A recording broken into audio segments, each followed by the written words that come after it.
안녕하십니까. 월간조선 배진영 기자입니다. 6.25 당시 다부동 전투에서 승리, 대한민국을 구했던 구국의 영웅 백선엽 장군께서 지난 7월 10일 세상을 떠나셨습니다. 1920년생이시니까 딱 100년, 한 세기를 살다 가신 겁니다. 그리고 7월 15일 날 그분의 영결식이 있었습니다. 10만 명이 넘는 시민들이 빗속에서도 서울 광화문 광장에 마련된 그분 분향소를 찾아가지고 고인의 마지막을 기렸습니다. 광화문에 마련된 백선엽 장군의 분향소는 정부나 혹은 서울시에서 마련한 게 아니었습니다. 백선엽 장군을 홀대하는 이 정부와 오늘날의 세태에 분개한 애국적인 시민들이 자발적으로 마련한 거였습니다. 서울시에서 공무원들이 나와서 그거 설치하면 안 된다고 그러는 걸 몸싸움을 하면서 만든 그런 분향소였습니다. 이 사실이 알려지자 10만 명이 넘는 시민들이 자기들의 어린 자녀들의 손을 붙잡고 그곳을 찾았습니다. 또 광화문거리에 나왔던 젊은이들이 6.25 때 나라를 구하셨던 분이 돌아가셨다는 얘기를 들었다 그러면서 와서 분향하고 참배했습니다. 참 그걸 보면서 우리나라에 아직도 희망이 있다는 생각을 해봅니다. 흙을 백이라고 하고 백을 흙이라고 하는 사람들이 판에 치는 세상인데 그래도 고마운 걸 고맙다고 할 줄 알고 그 정신을 갖다가 이어가려는 그런 분들이 있는 게 정말 얼마나 고마운 일인지 모르겠습니다. 백선엽 장군에 대해서 그런데도 불구하고 뭐라고 뒷말을 하는 인간들이 있습니다. 한마디로 친일파라는 거죠. 백선엽 장군이 만주군에 몸담았다는 이유로 조선인 간도 특설대라고 하는 부대에서 근무했다는 이유로 그분이 친일파라고 주장하는 자들이 있습니다. 오늘은 거기에 대해 얘기를 좀 해보려고 합니다.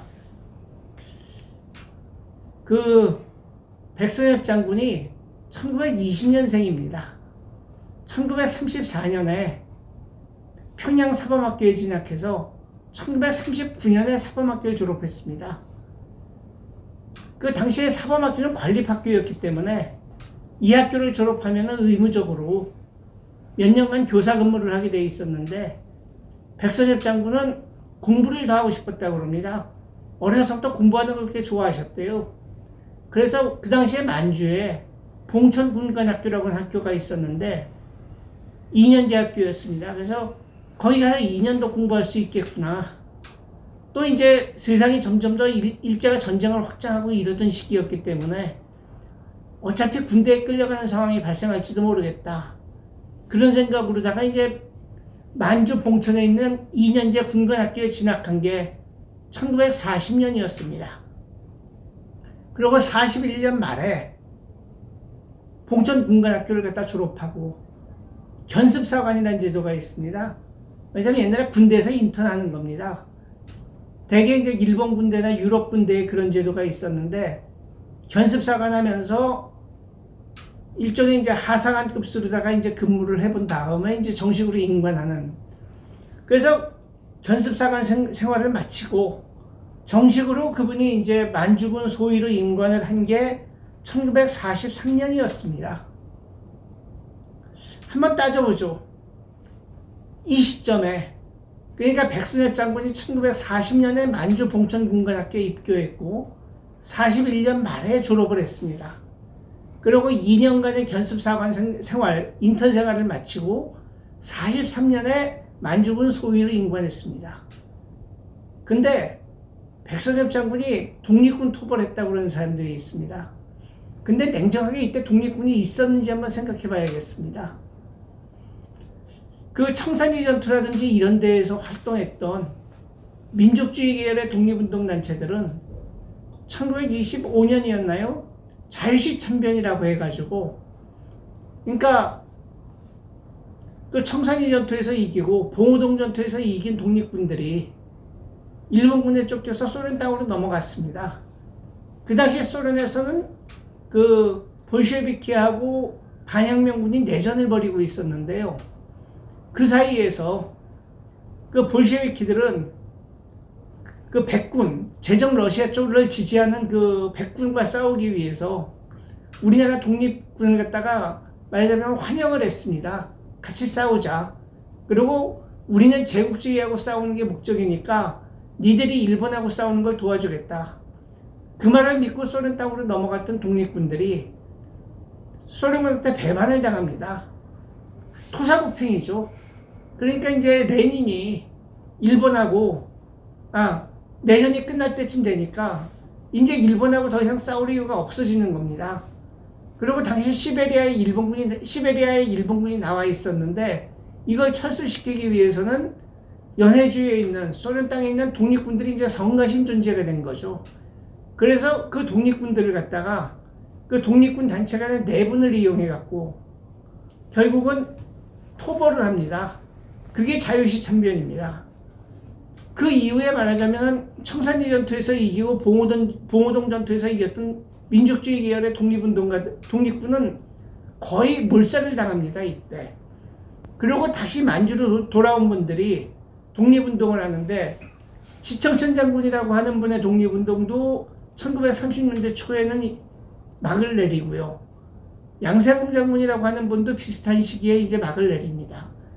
그리고 양세봉 장군의 뒤를 이은 김할석 장군이라고 하는 분이 이끌던 조선혁명군이라고 하는 독립운동단체는 1939년에 김할석 장군이 만주군한테 잡히면서 끝납니다. 이로써 이제 1930년대 초부터 30년대 후반 사이에는 만주에서 민족주의 계열의 독립운동단체들은 찾아보기 힘들게 되는 겁니다. 그 다음에 좌파계 독립운동단체가 있지 않았냐 그러는데 그거는 독립운동단체가 아니었습니다. 소위 동북항일연군이라고 하는 중국 공산당에 소속되어 있던 조선인 부대원들이 있었습니다. 김일성이나 최연이나 뭐 이런 자들이죠. 근데 이거는 동북항일연군 자체가 중국 공산군 산하 부대였고 그 목적은 뭐였나 하면은 그 중화조국의 옹호, 그러니까 중국의 옹호죠. 그리고 동북 실지의 회복, 즉 만주사변 이후에 일본이 점령한 만주를 갖다가 공산주의로 해방시킨다는 의미입니다.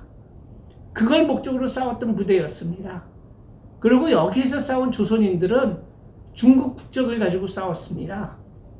왜 그랬나 하면은 공산당에는 일국 일당 원칙이라는 게 있습니다. 한 나라에는 공산당이 하나뿐이다. 그래서 공산주의 운동 초기에는 조선공산당 만주 분국이라고 하는 게 있었는데 그게 중국 공산당에 흡수가 됩니다. 그래서 김일성도 결국은 사람은 조선 사람이지만은 중국 국적 가지고 중국 공산당의 일원으로 싸웠던 겁니다. 물론 김일성이가 얘기하는 것처럼 그 화려한 무슨 그 뭐 조선혁명 무슨 이런 뭐 그런 건 있지도 않았고 그저 그냥 말은 사단장이라고 그러는데 실제로 이끌었던 병력은 1개 중대 1개 소대 병력이 안 됐습니다.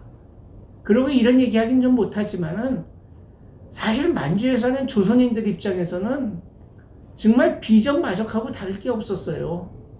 맨날 와가지고 먹을 거 내놔라, 돈 내놔라, 입을 거 내놔라. 이러니 그 안 그래도 먹고 살기에 팍팍한 그 조선 동포들 입장에서는 그게 무슨 조선 독립운동 하는 사람으로 보였겠습니까? 아니면은 무슨 뭐 공산주의의 대의를 위해서 하는 사람으로 보였겠습니까? 그냥 하루 먹고 살기 바쁜 사람들한테 와서 그냥 맨날 돈 내놔라. 그 안 들면 사람들 납치해가지고 언제까지 안 내놓으면 귀를 자르겠다. 이러니까 이건 사실 마적이나 다름이 없었던 겁니다. 그냥 공비라는 말이 그래서 나온 겁니다. 그렇다고 해서 제가 무슨 뭐 독립운동가들을 갖다가 뭐 마적으로 몰았다 이런 소리는 하지 마십시오. 당하는 사람들 입장에서 그렇게 느꼈을 거다 그 얘기입니다. 하여튼 김일성 무리, 동북항일연군 이런 거는 조선 독립군이 아니었고요. 중국 공산당 산하의 부대였습니다. 그리고 이들마저도 1939년부터 만주군과 일본군이 대지적으로 토벌에 나서는 바람에 결국은 1940년 11월에서 1941년 2월 사이에는 다 연해주로 도망을 가버립니다. 김일성이 소련으로 넘어간 것도 그때였죠. 그리고 41년 3월에 일본군과 만주군은 공비토벌이 완료됐다고 선언을 합니다. 다시 한번 정리해 볼까요? 백선엽 장군이 만주 봉천 군관학교에 입학한 게 1940년이었습니다. 그리고 일본군과 만주군이 공비토벌 작전에 대대적으로 나선 게 39년 10월부터 시작해서 40년 11월 그리고 41년 2월까지만 공비토벌 작전이 끝납니다. 그리고 백선엽 장군이 만주 군관학교를 졸업한 것은 41년 11월이었습니다. 그리고 조선인 간도 특설대에 소대장이 되는 것은 43년 2월이었습니다. 그러니까 백선엽 장군이 만주 군관학교를 졸업한 거, 또 만주 군관학교를 졸업한 다음에 임관한 거는 조선인 민족주의자들의 독립군들은 물론이고 동북 항일연군 산하에 있던 조선인 부대들까지도 다 소련으로 넘어간 뒤였습니다. 그러니까 백선엽 장군은 토벌하고 자시고 할 조선 독립군이 없었던 겁니다. 그때는 공산 빨치산들이 잔당들이 남아 있어가지고 그걸 갖다 토벌하는 걸 갖다 좀 했을지는 모르겠습니다만은 그걸 가지고 조선 독립군을 토벌했다 그러는 건 말이 안 되는 거죠. 제 얘기는 누구를 친일파로 몰아서 비판을 하려면은 팩트에 기반해서 비판해라 이 얘기입니다.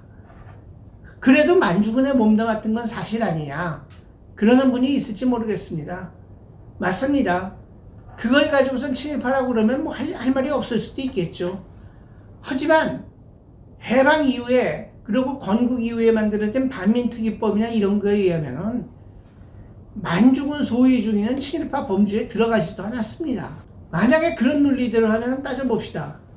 만주군 소위 중위였습니까? 친일파였다 그러면은 전두환 정권 시대에 ROTC 소위 중위했던 사람들은 다 군사 정권의 앞잡이였습니까? 만네르하임 원수라고 하는 분이 있습니다. 핀란드에서는 거의 국부로 존경하는 분인데요. 핀란드는 19세기 내내 러시아의 지배를 받았고 굉장히 혹독한 지배를 받았습니다. 그 이전 스웨덴 시대만 하더라도 나름대로 이 자치를 갖다 인정받았는데 19세기 중후반이 되면 러시아는 아예 핀란드의 민족 정신을 말살하려고 들었습니다. 그래서 그 유명한 시벨리우스의 핀란디아라고 하는 음악이 그때 이제 거기 저항해서 나온 건데요.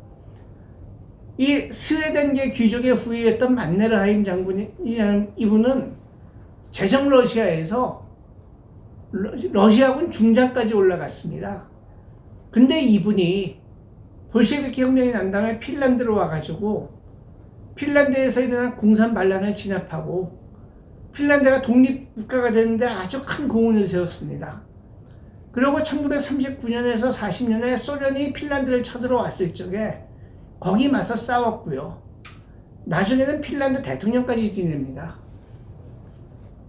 제정 러시아군의 중장까지 지냈는데 핀란드에서는 그걸 가지고 우리를 식민 통치했던 러시아군의 중장이었다고 이분을 욕하는 사람은 아무도 없습니다.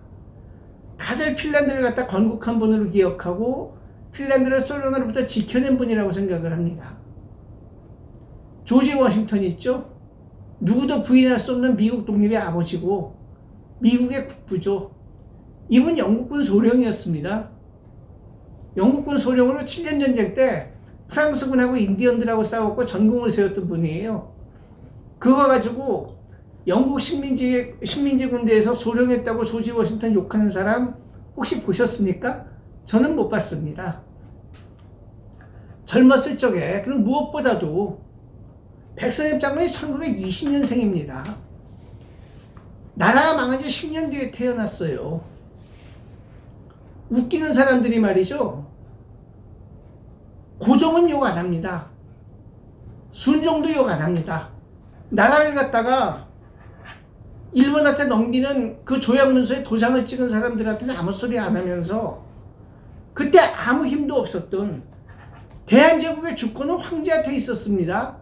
국민한테 있었던 게 아닙니다.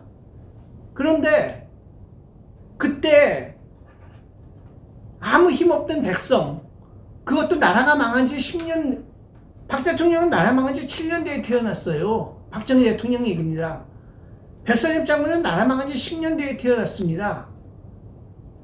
이런 분들한테 니들 왜 일제의 사범학교에 갔고, 니들 왜 일본의 군관학교에 갔고, 왜 일본 사관학교 갔느냐고 욕합니다. 참 그런 얘기하는 사람 보면은 조상들이 다 그냥 일제 때 독립운동하신 분들의 후손인 것 같아요. 그분들 할아버지나 증조 할아버지는 뭐가 있는지 참 궁금합니다. 참 나라가 왜 망했습니까? 무슨 뭐 그런 분들 꼭 그런 얘기합니다. 뭐 역사를 잊은 민족한테는 뭐 미래가 없다고. 저는요, 일본 물론 잘못했죠.